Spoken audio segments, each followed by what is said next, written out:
Dear student, you are most welcome to our educational channel mechanical Pandit. और मैं आपके प्यारे पांडे सर। आज कैलकुलस ऑफ कॉम्प्लेक्स फंक्शन में हम लोग पढ़ने वाले हैं geometrical representation of a complex functions. हमने पिछले क्लास में और पिछले कई क्लास में मैं आपको समझा चुका हूं कि z equal to x plus I y is the basically complex variable complex number. और इसका जो ज्योमेट्रिकल रिप्रेजेंटेशन भी हमने बताया था कि सिंपल ये x और y ये रियल नंबर को रिप्रेजेंट करता है, ये इमेजिनरी को। फिर इमेजिनरी नंबर का जो वैल्यू होता है आई स्क्वायर इक्वल टू -1। तो ये मान लीजिए कि x है और ये आई वाई है। इस आई वाई को एक बार और आप आई से मल्टीप्लाई कर देंगे, मतलब इमेजिनरी को इमेजिनरी बना देंगे, तो आई स्क्वायर वाई हो जाएगा। और आई स्क्वायर का वैल्यू होता है -1, तो ये क्या हो जाएगा -y, मतलब ये रियल नंबर में कन्वर्ट हो जाएगा। ठीक है, तो इसको हम लोग बोलते थे आर्गन डायग्राम्स। तो ये किसकी बात थी? कॉम्प्लेक्स नंबर की। लेकिन आज बात कर रहे हैं किसकी? कॉम्प्लेक्स फंक्शंस की। अच्छा, कॉम्प्लेक्स नंबर और कॉम्प्लेक्स फंक्शंस कोई अलग अलग चीज तो है नहीं, ठीक ना? कोई अलग अलग चीज नहीं है। क्या है कि यदि कोई आपका complex number z equal to x plus I Y है, तो इसी से कॉम्प्लेक्स फंक्शन बना था हमारा u प्लस आई भी। अब यहाँ पर u क्या है? u, अब इसको बोलते हैं जेड प्लेन और इसको बोलते हैं डब्लू प्लेन। ये हमने लास्ट क्लास में समझाया था कि एक्स वाई प्लेन है, तो किस तरह से ये चेंज होता है। और ये जो है आपका जो डब्लू प्लेन है वह भी एक्स वाई का ही फंक्शन है। और ये हमने एक इम्पोर्टेंट सी आर इक्वेशन बताए थे, इसको बिल्कुल याद रखिएगा, ये बार बार जरूरत पड़ेगी। आप आज इन्हीं सब जो थ्योरम्स हैं, जो कॉन्सेप्ट है कॉम्प्लेक्स नंबर और कॉम्प्लेक्स वेरिएबल और आपका कॉम्प्लेक्स फंक्शन, इनके ऊपर जो है हम लोग कॉन्सेप्ट लेंगे। और कुछ स्टैंडर्ड ट्रांसफॉर्मेशन जैसे कि बाइलिनियर ट्रांसफॉर्मेशन हो गया, कन्फॉर्मल ट्रांसफॉर्मेशन हो गया, ये सब जो है हम लोग पढ़ेंगे। सबसे पहले हम समझे एक बार फिर से जो है आपका geometrical representation of complex function. हमने आपको अभी तक बताया कि z equal to x plus I Y है। इसको समझिएगा ध्यान से, ये x हो गया और ये आई वाई हो गया। इस i को फिर से एक बार मल्टीप्लाई आप कर देंगे, ये क्या हो जाएगा? -y, क्योंकि आई वाई है। इसको एक बार करेंगे तो आई स्क्वायर वाई हो गया, आई स्क्वायर वाई हो गया। आई स्क्वायर का वैल्यू क्या होता है? -1 इंटू वाई, मतलब -y। -y मतलब क्या हो गया? Real number. तो ये इधर आ गया x पर, ये क्या इंडिकेट करता है? आपका रियल नंबर। और ये क्या इंडिकेट कर रहा है? कॉम्प्लेक्स या इमेजिनरी नंबर। ठीक है, अब बात आती है फंक्शन की। तो फंक्शन मतलब क्या?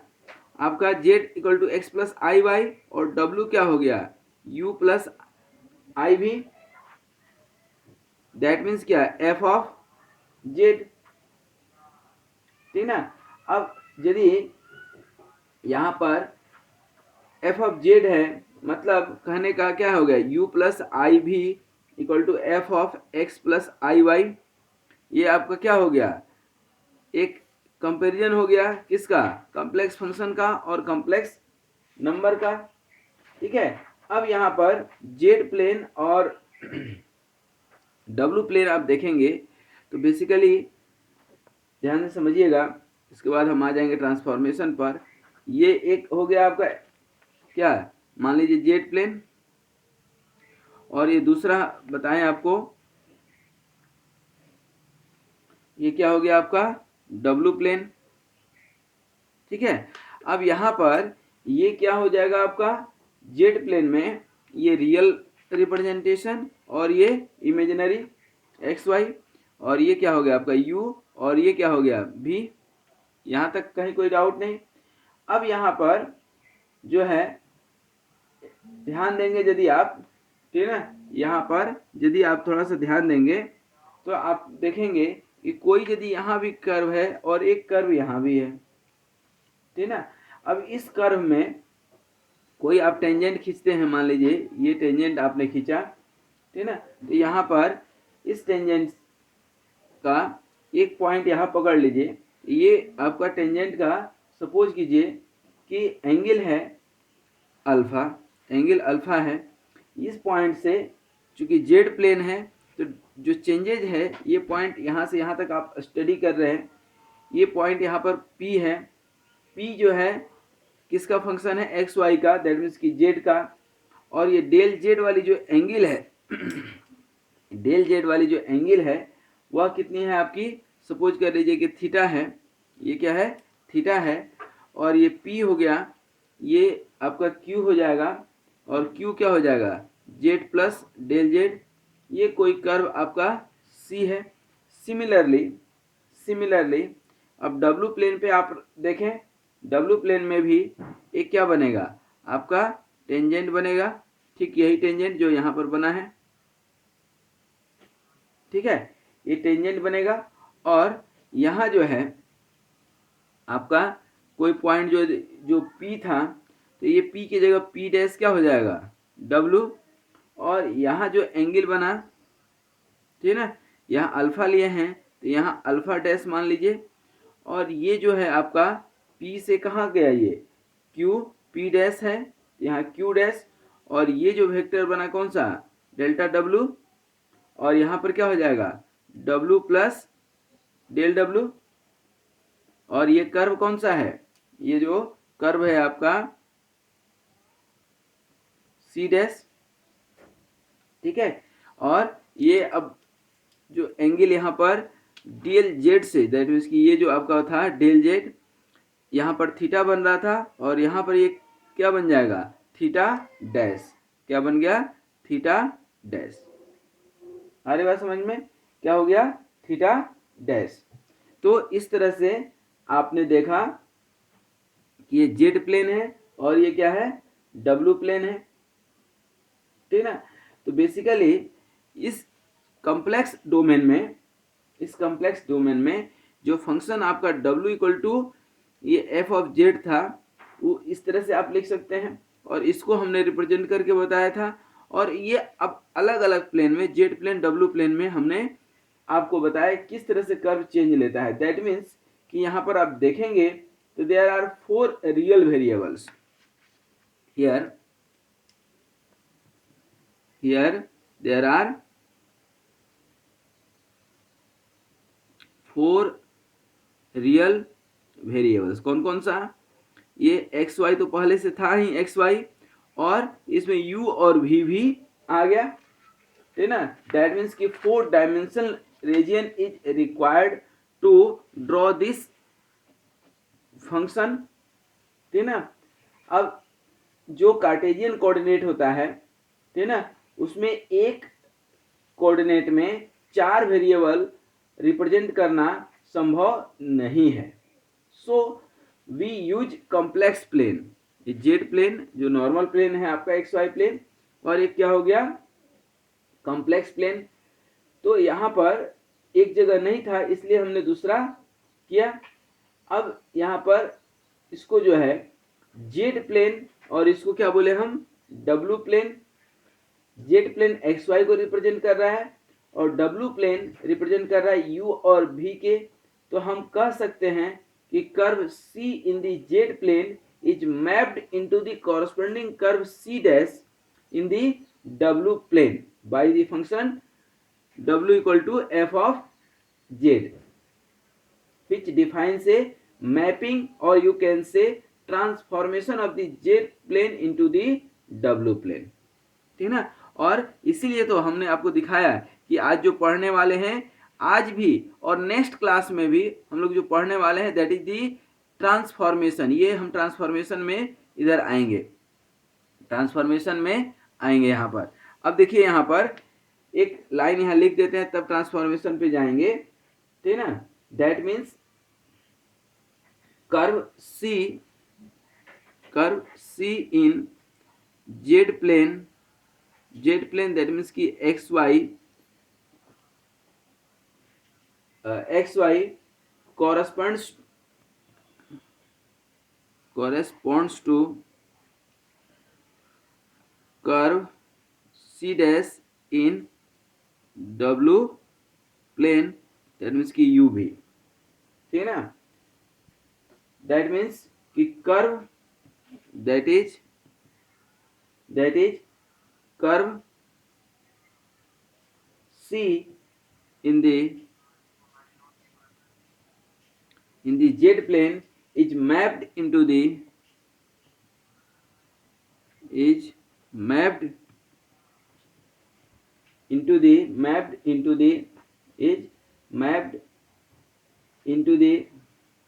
corresponding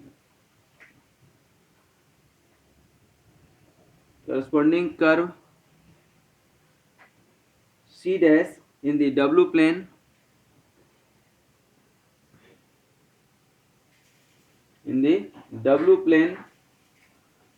by the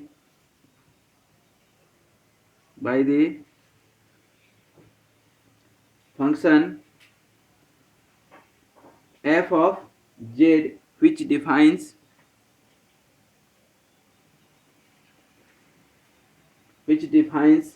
mapping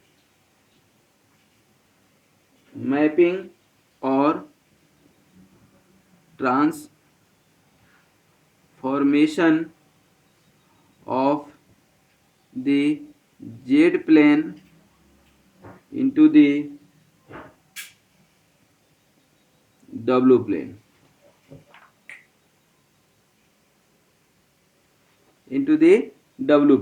ठीक है। तो अब इस चीज को ध्यान दीजिए कि जो कर्व हमारा C था, that is being C dash in the W plane by the function W equal to f of z, which defines mapping और ट्रांसफॉर्मेशन ऑफ द। तो यही आज का हमारा टॉपिक है। 10 मिनट के बाद अब हम लोग पहुंचे हैं कि बेसिकली हमारा ये स्टैंडर्ड जो ट्रांसफॉर्मेशन है, जो मैपिंग है, वो क्या है, ठीक है। अब ध्यान दीजिएगा, आज का जो हमारा ये टॉपिक है ट्रांसफॉर्मेशन और मैपिंग, आज भी और नेक्स्ट क्लास में भी, जस्ट ये जैसे लेक्चर नंबर 263 है, 264 लेक्चर नंबर, जस्ट इसके बाद वाले में भी हम लोग कुछ ट्रांसफॉर्मेशन पढ़ेंगे।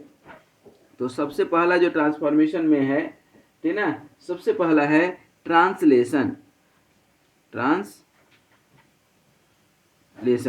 अब ट्रांसलेशन दैट मीन्स ये क्या हो गया आपका W इक्वल टू, आप क्या पढ़ते हैं, Z प्लस C, क्योंकि फंक्शन ऑफ Z का जो है क्या है, W equal to F of Z हटाएंगे तो क्या आ जाएगा, ये कांस्टेंट।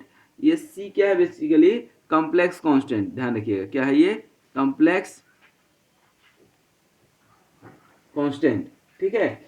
दैट मीन्स कि यहाँ पर इफ, ध्यान दीजिएगा कि z equal to x plus I Y है, z इक्वल टू क्या, एक्स प्लस आई वाई है, तो c इक्वल टू क्या हो जाएगा, c1 प्लस आई c2 भी लिख सकते हैं।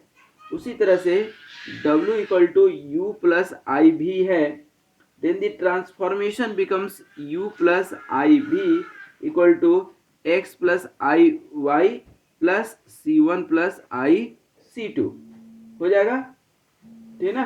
अब यहाँ पर एक चीज ध्यान रखिएगा, आई c2, अब यहाँ पर व्हेन, अब इसको जब हम रियल पार्ट और इमेजिनरी पार्ट कंपेयर करेंगे, देन आपको क्या मिलता है, u equal to x plus c1 मिलेगा और v equal to Y plus c2।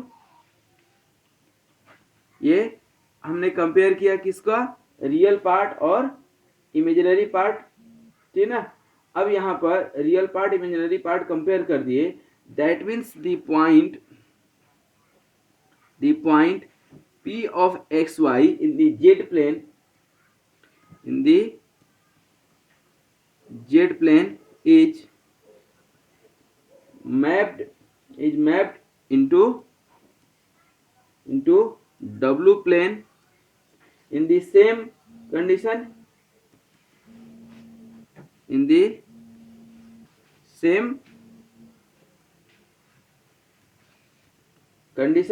the same way, that means कि P डैश क्या हो जाएगा आपका, एक्स प्लस सी वन और वाई प्लस सी टू इन दी कहाँ पर वाई डब्ल्यू प्लेन में। दैट मीन्स कि आप ध्यान दीजिए यहाँ पर ये एक्स वाई था, कोई पॉइंट पी है आपका एक्स वाई, तो यही जब डब्ल्यू प्लेन में जाएगा यू भी में, तो यहाँ पर पी डैश क्या हो जाएगा एक्स प्लस सी वन और वाई प्लस सी टू। ये आपका जो है फाइनल ट्रांसफॉर्मेशन होगा, ठीक है ना। क्या होगा फाइनल ट्रांसफॉर्मेशन होगा। उसी तरह से यदि रोटेशनल वाला केस आता है, पहला क्या था ट्रांसलेशन, कैसे ट्रांसलेशन करते हैं, दूसरा आता है इसमें magnification and rotation. Magnification and rotation, magnification and rotation, magnification and rotation में भी क्या हो जाएगा W equal to C Z, ठीक ना, where C is the complex constant, ये हम बता चुके हैं। अब इफ क्या C इक्वल टू, मान लीजिए C equal to rho E to the power i alpha हो, rho E to the power i alpha हो, तो J इक्वल टू क्या लिख सकते हैं आप, जेड इक्वल टू हम ऑलरेडी लिख चुके हैं कई बार, r E to the power I theta, then W equal to क्या हो जाएगा r E to the power I five, ठीक है ना, आई फाइव। तब अब आप जो है इसको आप तोड़ेंगे तो क्या मिलेगा आपको, R E to the power I, R E to the power I five equal to rho E to the power I theta, ठीक ना, into R E to the power I theta, क्योंकि क्या होगा सी जेड, तो सी का value लिखे और z का वैल्यू, दैट मीन्स कि r E to the power I five e to the power, कहाँ गलती हो गया, e to the power i alpha into R E to the power I theta, सही है। दैट मीन्स कि क्या हो जाएगा rho r E to the power I theta plus five, ठीक है। अब इसको यदि हम कंपेयर करेंगे, ठीक है ना, तो क्या हो जाएगा R इक्वल टू क्या निकल करके आ जाएगा रो आर और फाइव इक्वल टू क्या आ जाएगा थीटा प्लस फाइव, सॉरी हाँ फाइव इक्वल टू थीटा थोड़ी था, अल्फा था ये, अल्फा, दैट मीन्स अल्फा और ये थीटा क्या गलत हो गया, सॉरी। ये देखिए rho r E to the power i, और देखिए ना ये अल्फा और थीटा, तो क्या हो गया अल्फा प्लस थीटा, तो यहाँ पर सॉरी फिर थीटा कर रहे हैं फाइव, नहीं थीटा है ना,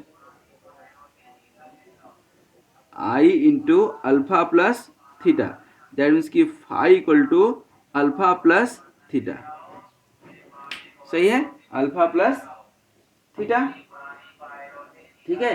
तो यहाँ पर आपका पॉइंट जो पहले था रोटेशनल फिगर में क्या पी आर थीटा, जहाँ पर रोटेशन आ जाता है, सर्कुलर आ जाता है, एंगल आ जाता है, पोलर कोऑर्डिनेट आ जाएगा, वहाँ पर ये पी आर थीटा चेंज होकर के पी डैश, ठीक ना, पी डैश और क्या आ गया आर की जगह पर कैपिटल आर, दैट मीन्स की रो आर, और यहाँ पर थीटा प्लस अल्फा आ गया कि नहीं, पी आर थीटा चेंज होकर के रो आर अब प्लस थीटा प्लस अल्फा आ गया, ठीक ना। दैट मीन्स कि ट्रांसफॉर्मेशन कंसिस्ट ऑफ मैग्निफिकेशन, या तो बढ़ जाएगा या कॉन्ट्रैक्शन भी हो सकता है of the radius vector, radius vector r, rho क्या है यहाँ पर रेडियस वेक्टर है, मैं छोटा सा लिख देता हूँ ताकि याद रहे, ये रो जो है आपका क्या है रेडियस वेक्टर, क्या है रेडियस वेक्टर, ठीक है ना, क्या है रेडियस वेक्टर। तो ये इंक्रीज हो गया इतना, और जो अल्फा है आपका यहाँ पर, जो अल्फा है बेसिकली अल्फा जो है एंगल, ये क्या है, एम्पलीट्यूड ऑफ कांस्टेंट सी। जो भी आप कांस्टेंट लेंगे ना, ये सी जो है, और सी का क्या वैल्यू है, ये है कि नहीं, 1 2 और ये तीनों को ध्यान रखिएगा, इन्हीं तीनों को मिला करके यहाँ पर हमने इक्वेट करके लिखा है। तो ये amplitude of C, that means कि जेड प्लेन में ये फिगर है, और जब डब्ल्यू प्लेन में आप कन्वर्ट करेंगे तो ये चीज़ आ जाएगी, ठीक ना। तो ये था आपका मैग्निफिकेशन, और मैग्निफिकेशन ही क्यों, और यहाँ कॉन्ट्रैक्शन छोटा भी हो सकता है, कम भी हो सकता है। मैग्नीफाई मतलब बड़ा करना, और कॉन्ट्रैक्शन मतलब छोटा करना, तो दोनों सिचुएशन हो सकता है, ठीक है। अब थर्ड हम देखें, यदि थर्ड देखें क्या है, inversion and reflection. Inversion and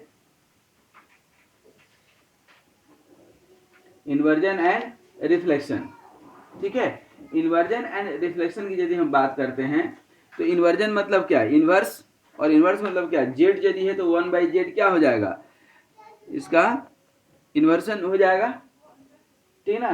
तो यहाँ पर इन्वर्जन मतलब कि यदि आपका, ये हम लोग कई बार देख भी चुके हैं कि यदि इधर x या u लिखते हैं और इधर क्या लिखते हैं, y और v, ठीक ना। तो यहाँ पर कोई पॉइंट है, यदि कोई पॉइंट है क्या, p ऑफ z है, p ऑफ z है, कोई एक पॉइंट आप ले लेते हैं क्या, p1, ठीक ना। तो इसका इन्वर्जन जो है नेक्स्ट उसमें जाएगा, इसको आप रोटेट कर देते हैं, ठीक ना। आप रोटेट करेंगे ना, तो ये यदि एंगल क्या है, थीटा है, थीटा है, तो इसका उल्टा मतलब इधर जाएगा ये, तो ये क्या हो जाएगा आपका जो है इन्वर्जन में p डैश ऑफ w, ये यदि थीटा है तो ये माइनस थीटा ले लीजिए। दैट मीन्स ध्यान दीजिएगा कि it is very real and convenient to transfer like Z equal to, यदि आपका R E to the power I theta, जो हम लोग बचपन से पढ़ते आ रहे हैं, बचपन मतलब शुरू से पढ़ते आ रहे हैं, और डब्ल्यू इक्वल टू है R E to the power I phi है, देन आप क्या लिखते हैं, R E to the power I phi equal to 1/r E to the power minus I theta, है या नहीं, ये आप लिख सकते हैं। दैट मीन्स कि यहाँ पर r इक्वल टू क्या हो गया, 1/r, सही है, और फाई इक्वल टू क्या हो गया, माइनस थीटा, ठीक ना। तो यही चीज यहाँ मिल रहा है कि नहीं, यही चीज यहाँ मिल रहा है। दैट मीन्स कि जो आपका कोई p वैल्यू क्या था, r थीटा, दैट मीन्स कि इसका इन्वर्स क्या हो जाएगा, इसका इन्वर्स हो जाएगा p डैश ऑफ 1/r और थीटा, ठीक ना। P1 इज बेसिकली, या p डैश बोल लें, ठीक ना, p डैश हम w में लिए हैं तो इसको P1 मान लीजिए। तो P1 is the inverse of p, और यदि P1 यदि इसका इनवर्स है, अपोजिट है, इनवर्स का मतलब यहाँ बेसिकली अपोजिट नहीं होता है, चेंज इन डायरेक्शन आप बोल सकते हैं कॉम्प्लेक्स नंबर में, ठीक ना। तो यहाँ पर रिफ्लेक्शन यदि आप करेंगे तो reflection will be like p dash just about the centre, इसका जो है रिफ्लेक्शन जो होगा, reflection that is the p dash, ठीक ना। रिफ्लेक्शन मतलब क्या, p डैश मतलब क्या, w equal to 1/z, that is the transformation is an inversion of z with respect to given circle, और इस सर्किल को भी हम जनरली मानकर चलते हैं हैविंग रेडियस 1 यूनिट रेडियस, ठीक ना। तो basically this is followed by reflection of the inverse into the real axis, ठीक ना। और इसके इनवर्स ऑफ कॉम्प्लेक्स फंक्शन हम लोग इसी प्लेलिस्ट में आपको 2-4 वीडियो के पहले मिल जाएगा, आई थिंक लेक्चर नंबर 257 रहा होगा, ठीक है, जिसमें इन्वर्जन ऑफ कॉम्प्लेक्स नंबर बताए थे, ठीक ना। ऐसे भी यदि हम लोग देखें, ध्यान देंगे आप, तो इन्वर्जन जो है इन्वर्जन जो है 1/z की यदि हम बात करते हैं 1/z की, तो it maps interior to the मैंने 1/z का भी आपका 1 आता है और mod of z equal to भी 1 आता है, तभी ये इन्वर्जन बेसिकली होता है, ठीक ना। और एक चीज और हमने बताया था कि z इक्वल टू यदि आपका z इक्वल टू यदि 1/w हो जाए, मतलब क्या होता है 1 u plus i v, that means की x प्लस आई वाई, और 1 u प्लस आई भी, तो ऊपर नीचे जो है हम 1 u प्लस आई भी और ऊपर नीचे u माइनस आई भी और यहाँ u माइनस आई भी से ऊपर नीचे मल्टीप्लाई कर सकते हैं, ठीक है ना। इसको जब आप करेंगे तो क्या हो जाएगा u माइनस आई भी अपन क्या u square plus V square हो जाएगा, सॉरी u स्क्वायर माइनस भी स्क्वायर हो जाएगा, और ये आई स्क्वायर है तो प्लस आएगा, सॉरी सही है। तो यहाँ पर x इक्वल टू क्या हो जाएगा u upon u square plus B square, और y इक्वल टू क्या हो जाएगा माइनस भी अपन क्या होगा u square plus B square, ठीक है ना। तो इसका जब जनरल आप इक्वेशन निकालेंगे किसका, सर्किल का, सर्किल का इक्वेशन क्या होता है x square plus Y square, x square plus Y square और plus 2gx plus 2fy plus c equal to 0, ठीक ना। तो यहाँ पर ये क्या बन जाता है इक्वेशन, जब आप इसको तोड़ेंगे, ठीक ना, इसको तोड़ेंगे तो ये क्या बन जाएगा आपका u square plus V square का whole square plus V square, और यहाँ पर u square plus V square का square plus 2g upon u square plus V square plus 2f, और यहाँ पर क्या minus V upon u square plus V square plus c equal to क्या 0। That means यहाँ पर क्या हो जाएगा ये c और u square plus V square plus 2gu minus 2f V plus 1 equal to 0। तो this is the equation of circle in the w plane. इसको आप क्या बोलते हैं इक्वेशन ऑफ सर्कल इन क्या w प्लेन, ठीक है। तो ये था हमारा इन्वर्जन एंड रिफ्लेक्शन। इसी तरह से एक छोटा सा और इसमें कॉन्सेप्ट आता है, ठीक है ना, छोटा सा कॉन्सेप्ट आता है किसका बाइलिनियर ट्रांसफॉर्मेशन का, किसका बाइलिनियर ट्रांसफॉर्मेशन, ठीक है ना। उसके बाद नेक्स्ट क्लास में हम लोग पढ़ेंगे कौन सा कन्फॉर्मल ट्रांसफॉर्मेशन, ठीक है ना। क्या होता है बाइलिनियर ट्रांसफॉर्मेशन, बाइलिनियर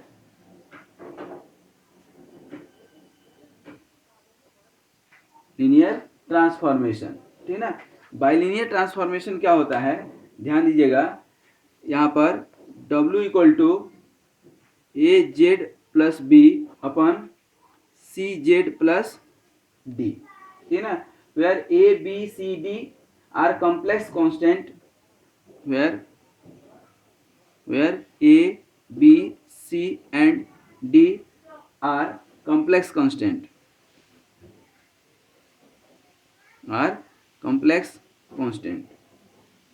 ठीक है ना। यहाँ पर कॉम्प्लेक्स कांस्टेंट में एक चीज ध्यान रखिएगा A D minus B C can not be 0, ठीक है ना। यदि ये कंडीशन हो, ये कंडीशन यदि हो, then it is called bilinear transformation, then it is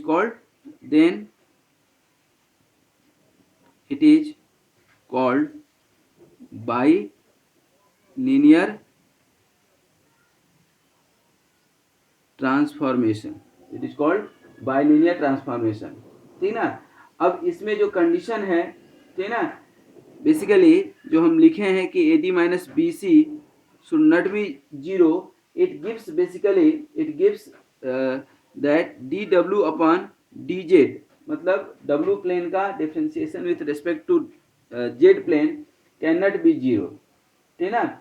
and if it is so the transformation is conformal, ऐसे लिख देते हैं, if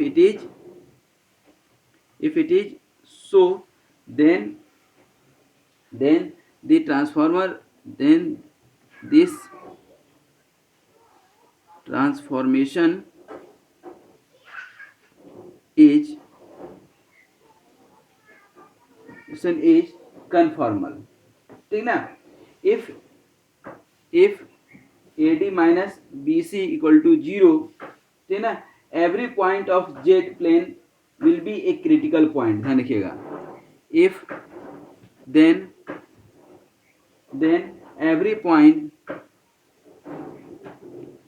every point of the z plane is critical point, ठीक ना। That means the inverse of, अब ये जो आपका प्लेन था, ठीक है ना, AZ plus B upon CZ plus D, तो यहाँ पर इसका इन्वर्स मैपिंग, द इन्वर्स, एक तो इसको याद रखिएगा, ये इंपॉर्टेंट पॉइंट था। अब the inverse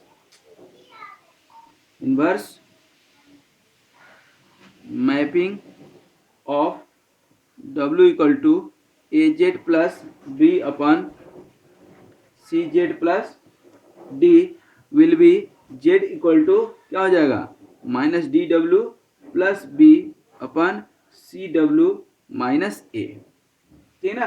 which is bilinear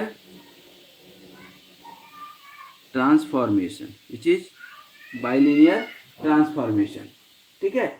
that means कि एक इक्वेशन आपका ये हुआ और दूसरा इक्वेशन ये हुआ, ठीक है, तो यहाँ पर ये दोनों एक दूसरे से बाइलिनियर कहलाते हैं। दैट मीन्स कि from this equation we see that each point of Z plane except z equal to minus d by c, जो कि हमने देखा है इधर, minus d by c corresponds to unique point of W plane that is very much similar, ठीक ना। There is 1-to-1 correspondence between all points in the two plane, ठीक ना। अच्छा, इसी में एक आता है invariant point of bilinear transformation, ठीक ना। यहाँ एक छोटा सा पार्ट आता है, क्या, चाहे इसको स्टार मार्क करके लिख देते हैं, invariant points of bilinear transformation, ठीक ना।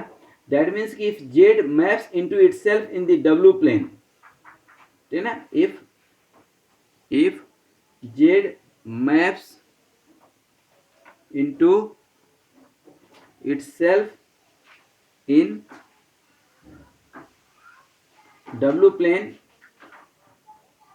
Then W equal to Z, that means कि Z equal to AZ plus B upon CZ plus D, that means कि CZ square plus D minus AZ और minus B equal to 0, ये आपका एक part, ठीक है, निकला। अब यहाँ पर ध्यान दीजिएगा कि इसका जो रूट होगा, इसका भी जो रूट बनेगा, दो रूट इक्वेशन बनेगा कि नहीं, कौन सा, Z1 एंड Z2, इसका जो बनेगा Z1 and Z2, there will be two roots, ठीक ना।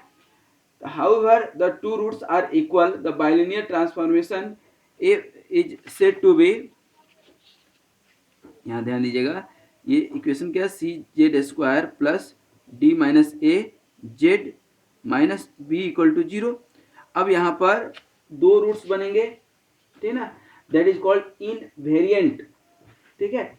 और यदि if two roots Z1 and Z2 be equal, ये क्या हो जाए, be equal, then it is said to be then this is said to be bilinear transformation of parabolic. ठीक है. Dividing the numerator and denominator of this equation, यदि इसका numerator denominator आप divide कर देते हैं किससे, बाय द कांस्टेंट इटसेल्फ, ठीक है ना, then other conditions will be arised, ये भी ध्यान रखना है. ठीक है. उस समय कोई एक नया कांस्टेंट आता है तो सिर्फ ये क्यूबिक इक्वेशन बन जाएगा. ये जो अभी क्वाड्रेटिक बना है वो क्यूबिक में बन जाएगा. फिर Z1 Z2 Z3 तीन आएगा. उसी तरह से डब्ल्यू प्लेन में भी W1 W2 W3 दो तीन आएगा. ठीक है ना. तो इस तरह से आगे आप बढ़ सकते हैं क्या लेकर के, बाइलिनियर ट्रांसफॉर्मेशन के हेल्प से. ठीक है ना. बाइलिनियर ट्रांसफॉर्मेशन के हेल्प से आप W1 W2 W3 निकाल सकते हैं, X1 X2 X3 भी निकाल सकते हैं. अब इसमें एक छोटा सा क्वेश्चन लेंगे और उसके बाद जो है आपसे विदा लेंगे. क्वेश्चन देखिएगा. क्वेश्चन ये रहता है कि find the bilinear transformation, find the bilinear transformation which maps the point, which maps the point z equal to 1, I equal z equal to 1 और I एंड -1. z का बाइलिनियर ट्रांसफॉर्मेशन में तीन point है. On to the point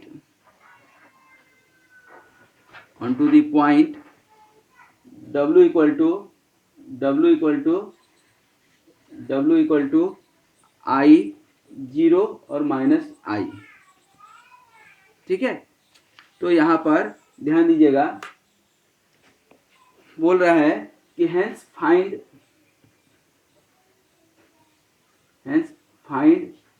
a the image of z less than 1. और दूसरा बोल रहा है कि the invariant points of this transformation, the invariant point of this transformation. ठीक है ना. अब क्वेश्चन को थोड़ा सा सिर्फ समझ लीजिएगा, उसके बाद तो सॉल्यूशन बनाएंगे ही.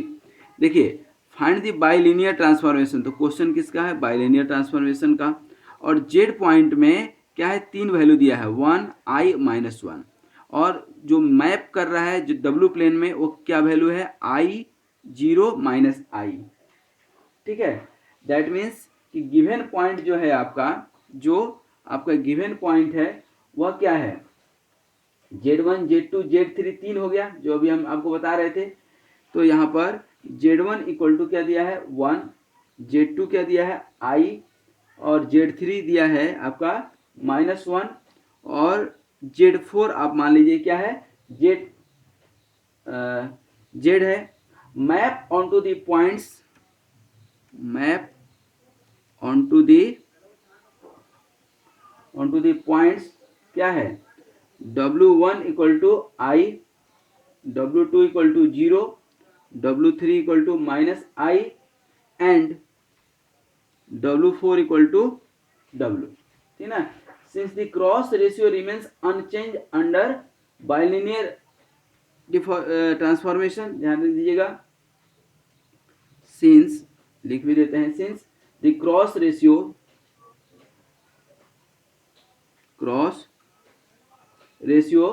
remains unchanged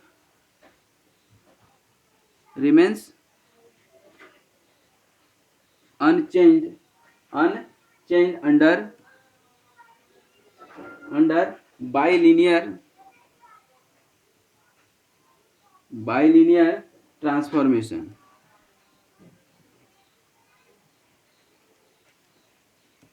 ठीक ना.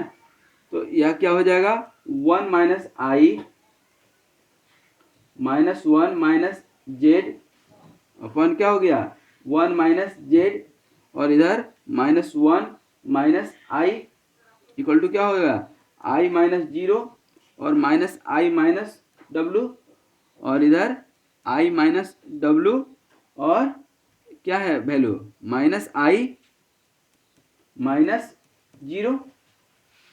देख सकते हैं इन चारों से। अब देखिएगा मतलब सिंपल है, Z1 माइनस Z2, ठीक है, Z3 माइनस Z4, और इसी तरह से नीचे आपका Z1 माइनस Z4, और ये आपका क्या हो गया Z3 minus Z2।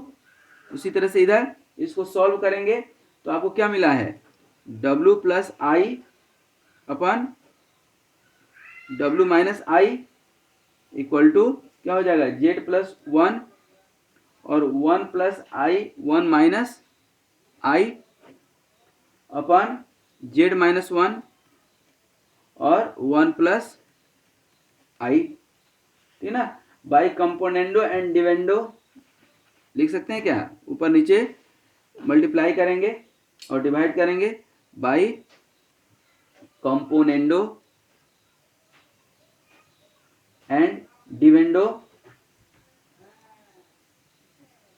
Dividendo we get क्या मिल जाएगा, ऊपर नीचे करेंगे तो ये हो जाएगा आपका क्या 2W upon 2I equal to Z plus 1 into 1 minus i, ठीक ना, और प्लस Z माइनस 1 और 1 प्लस आई अपन नीचे क्या हो जाएगा Z प्लस 1 और ये 1 minus i minus same Z minus 1 और 1 प्लस आई। इसको सॉल्व आप करेंगे तो you will get here W equal to 1 plus I Z upon 1 minus I Z. ये आपका एक W प्लेन का ये हमने सॉल्व कर दिया, ठीक है ना, which is the required bilinear transformation, which is the required bilinear transformation, which is the required bilinear transformation, ठीक है। अब इसको फिर से सॉल्व करना हो, दूसरा वाला पॉइंट जो है जो इनवेरिएंट पॉइंट वाला है, या पहला जो अभी मांग रहा है कि मोड ऑफ जेड, अभी मोड ऑफ जेड तो निकाले नहीं है, अब इसको रीराइट करेंगे, ठीक है ना। रीराइट मतलब क्या, W इक्वल टू क्या है 1 plus I Z upon 1 minus I Z है, ठीक है ना। इसको आप सॉल्व करेंगे, जेड निकालेंगे तो क्या हो जाएगा I into 1 minus W upon 1 plus W, देख लीजिए निकाल करके इसका मोड निकालेंगे, ठीक है ना, दोनों साइड मोड रख देंगे, ठीक है ना। तो आप देखेंगे कि ये जो है आपका मोड क्या दिया हुआ है, क्वेश्चन में ही दिया हुआ है कि the image of mode Z less than 1, that means कि ये क्या हो गया लेस देन 1, लेस देन 1 करेंगे दैट मीन्स ये क्या हो गया मोड ऑफ आई और 1 minus W less than 1 plus W, 1 plus W, ठीक है। दैट मीन्स कि अब यहाँ पर डब्ल्यू की जगह यू प्लस आई भी वाला कॉन्सेप्ट रखें तो ये क्या हो गया 1 प्लस 1 माइनस 1 माइनस है ना, तो 1 माइनस यू माइनस आई भी लेस देन 1 प्लस क्या हो जाएगा यू प्लस आई भी, ठीक है। दैट मीन्स कि 1 माइनस यू का स्क्वायर मोड निकालेंगे direct plus V square less than 1 plus you का स्क्वायर और प्लस भी स्क्वायर, ठीक है ना।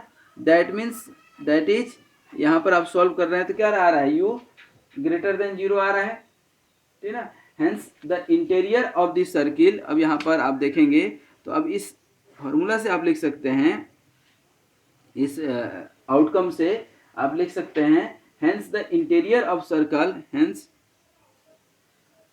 The interior of circle, interior of circle X square plus Y square equal to 1 in the z plane, in the z plane is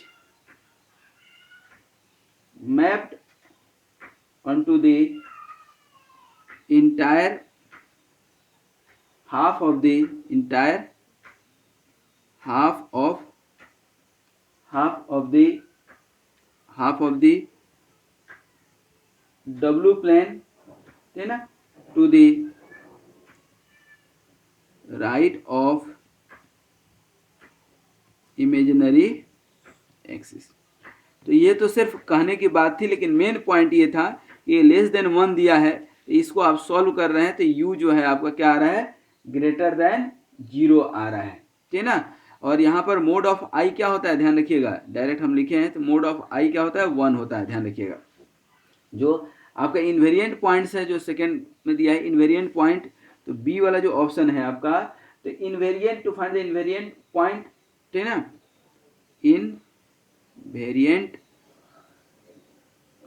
point, ठीक है ना। तो इसका जो ट्रांसफॉर्मेशन होता है दैट मीन्स कि w इक्वल टू जेड करेंगे तो z इक्वल टू क्या आता था, 1 plus I Z upon 1 minus I Z, ठीक है ना। और ये हम एक निकाल करके भी दिखाए थे आपको कहीं पर, ये देखिए क्वाड्रेटिक इक्वेशन यहाँ निकला हुआ है कि नहीं। तो इसी के तर्ज पर जो है ना हम इसको सॉल्व कर सकते हैं। सॉल्व करेंगे तो क्या आएगा, I Z square plus I minus 1 Z plus 1 equal to 0, ठीक है ना। और जेड के लिए सॉल्व करेंगे इसको तो b 1 minus i minus b plus minus b square minus ये आता है ना, फिर square root b square i minus 1 का स्क्वायर, ठीक है, माइनस 4ac तो 4i upon 2a that means की 2i, ठीक है ना। इसको आप सॉल्व करेंगे तो z इक्वल टू क्या आ जाएगा, -1/2 और 1 plus I plus minus 6i which is the required invariant points, ठीक है। तो यहाँ तक आपका आज ये था हमारा कुछ स्टैंडर्ड ट्रांसफॉर्मेशन। अब नेक्स्ट क्लास में कुछ और स्टैंडर्ड ट्रांसफॉर्मेशन पढ़ेंगे जिसमें बेसिकली कन्फॉर्मल और स्पेशल ट्रांसफॉर्मेशन मिलेगा आपको। तो इस ट्रांसफॉर्मेशन को थोड़ा सा एक बार पूरे जो है कॉन्सेप्ट को समझ लें कि आज हमने शुरू किया था geometrical representation of complex function. तो ये ज्योमेट्रिकल जो है कॉन्सेप्ट बताइए किस तरह से एक्स वाई को हम मैप करते हैं यू भी में चेंज करते हैं, मतलब कॉम्प्लेक्स वेरिएबल को कॉम्प्लेक्स फंक्शन में कैसे चेंज करते हैं, ये सारी मैपिंग या ट्रांसफॉर्मेशन क्या होता है ये हमने बताए थे। फिर आगे हम बढ़े थे तो कुछ मैपिंग और जब यहाँ पर आ गया ट्रांसफॉर्मेशन तो कैसे कैसे करते हैं। तो ट्रांसलेशन मतलब ट्रांसलेशन यहाँ पर क्या है, लीनियर ट्रांसलेशन। तो लीनियर ट्रांसलेशन कैसे करते हैं यह हमने बताया। फिर मैग्निफिकेशन या कॉन्ट्रैक्शन या रोटेशन जो पोलर कोऑर्डिनेट में, यहाँ पर आप देखेंगे तो क्या है, कार्टेजियन कोऑर्डिनेट है। यहाँ पर कॉन्सेप्ट किसका आ गया, अल्फा थीटा फाई, जो कि हमने आपको यहाँ भी बताया था, ये क्या हो जाएगा, पोलर कोऑर्डिनेट्स। तो ये इन्वर्जन एंड रिफ्लेक्शन की बात करेंगे, इन्वर्जन एंड रिफ्लेक्शन की बात किए और इसको हमने समझाया, ठीक है ना। फिर आपको हमने एक इक्वेशन ऑफ सर्किल भी डब्ल्यू प्लेन में निकाल करके बता दिए थे। फिर एक इम्पॉर्टेंट जो है आया था, ये बहुत इम्पॉर्टेंट था, that is the bilinear transformation. Bilinear transformation that means की जेड प्लेन और डब्ल्यू प्लेन में को रिलेशन जो कांस्टेंट है उसको लेकर के हमने किया है। ए बी सी डी जो है कॉम्प्लेक्स नंबर का कांस्टेंट है जिसको कि कॉम्प्लेक्स कांस्टेंट भी बोलते हैं। लेकिन ये तभी तक सही है जब a D minus B c, मतलब इसको आप देखेंगे तो ये a upon b equal to c by d, तो a upon b should not be equal to c by d, ठीक है, ये कॉन्सेप्ट है इसका। तो यहाँ पर नहीं होना चाहिए तभी ये बाइलिनियर ट्रांसफॉर्मेशन होगा, और यदि इक्वल हो जाएगा तो जो है, हाँ मैंने इक्वल नहीं होगा तब ये इक्वेशन आएगा, लेकिन जब ये जीरो हो जाएगा तो उसको हम लोग बोलते हैं क्रिटिकल पॉइंट, उस पॉइंट को बोलते हैं क्रिटिकल पॉइंट। फिर इसका इन्वर्स मैपिंग किए थे, यहाँ पर देखिए inverse mapping of this given equation will be this one, मतलब यहाँ W था, यहाँ पर Z निकाले हैं, ठीक ना। ये डी डब्ल्यू अब डेराइवेटिव नहीं है, ये डी कांस्टेंट वाला है, ध्यान रखिएगा, ठीक ना। तो विच इज बाइलिनियर ट्रांसफॉर्मेशन। उसके बाद इनवेरिएंट बाइलिनियर, दैट मीन्स कि इसको क्वाड्रेटिक इक्वेशन में कन्वर्ट किए थे, क्वाड्रेटिक इक्वेशन में कन्वर्ट करके इसके रूट्स निकाले थे, और हमने आपको बताया था कि ये रूट्स जो है जनरली इक्वल नहीं आता है, इक्वल आ गया तो जो ट्रांसफॉर्मेशन होगा that will be the parabolic. अच्छा, यहाँ पर इस इक्वेशन में और यहाँ पर कांस्टेंट जो लिए हैं 3-4 लिए हैं, लेकिन बाइलिनियर में ही कांस्टेंट यदि हम बढ़ा देते हैं तो यहीं पर ये क्वाड्रेटिक बन जाएगा, और यहाँ जो इक्वेशन आपका निकल करके आएगा वह हो जाएगा क्यूबिक इक्वेशन। तो वहाँ जो रूट निकलेंगे Z1 Z2 Z3 तक निकलेंगे, ठीक ना। और उसी तरह से W1 W2 W3 भी निकलेंगे। उसी के बेस पर हमने ये एक क्वेश्चन लिया था कि कोई बाइलिनियर ट्रांसफॉर्मेशन में कोई पॉइंट्स मैप कर रहा है जहाँ की Z इक्वल टू 1 I और -1 है, और ये W में कॉरस्पॉन्डिंग पॉइंट इसका I 0 -I है। तो image of mode of Z निकाले हैं लेस देन 1 पे, और ये invariant point of the transformation जो है निकाले हैं। तो ये जो है यहाँ पर आप देख सकते हैं निकाल रहे हैं, ठीक है, ठीक है।